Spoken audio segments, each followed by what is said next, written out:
المقارنة هي أكتر طريقة بتخلّيك تكره حياتك من غير سبب. النهارده هاقول لك على 5 خطوات سهلة وبسيطة لو طبّقتهم هتبُص لنفسك بطريقة مختلفة تمامًا. ورقم 1 إن كل واحد فينا ليه خط مختلف، وعايز أقول لك إن النجاح مش سباق، هو رحلة أنت بتخوضها وأنا باخوضها. في ناس بتبدأ بدري، وفي ناس بتبدأ متأخر بس بتوصل في الآخر أسرع من اللي بادئ في الأول. هي قصة كل واحد فينا بيمُر بيها بطريقته، فيها صعوبات أو ألم أو مشاكل كتير بتحصل. والخطوة التانية إنك تفلتر السوشيال ميديا اللي عندك. السوشيال مليانة نجاحات بس، ما فيش حد بيعرض لك الفشل بتاعه، أو معظم الناس عمومًا مش بتعرض الفشل بتاعهم. والخطوة التالتة إنك تراقب تطورك الشخصي، كل يوم اكتب أنت عملت إيه، حتى لو خطوة صغيرة بس لأ هي هتفرق معاك، وده بيخلّي عينك على الحاجات اللي أنت بتنجزها مش على اللي ناقصك. والخطوة الرابعة إنك تقول لنفسك أنا ممتن جدًا للي أنا وصلت له. خصص وقت لنفسك واكتب كل يوم أنا ممتن 3 حاجات بس. الامتنان بيغيّر كمية تفكيرك ويخلّيك تبُص لحياتك بشكل أهدى. ورقم 5 إنك تقلل المقارنات الداخلية اللي من جواك. بطّل تقول أنا ليه مش زي فلان أو أنا ما وصلتش ليه للمكان الفلاني. استبدل الكلام ده بإزاي أنا أكون أفضل نسخة لنفسي، مش أبُص لحد تاني. بُص يا صاحبي في الآخر كده أنت في سكة وغيرك ماشي في سكة، فكل اللي أنا عايزه منك إنك تتوكل على ربنا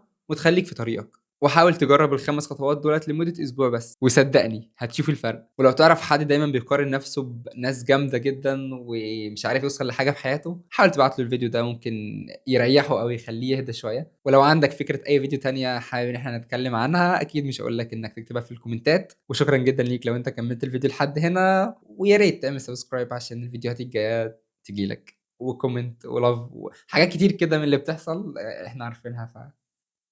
سلام.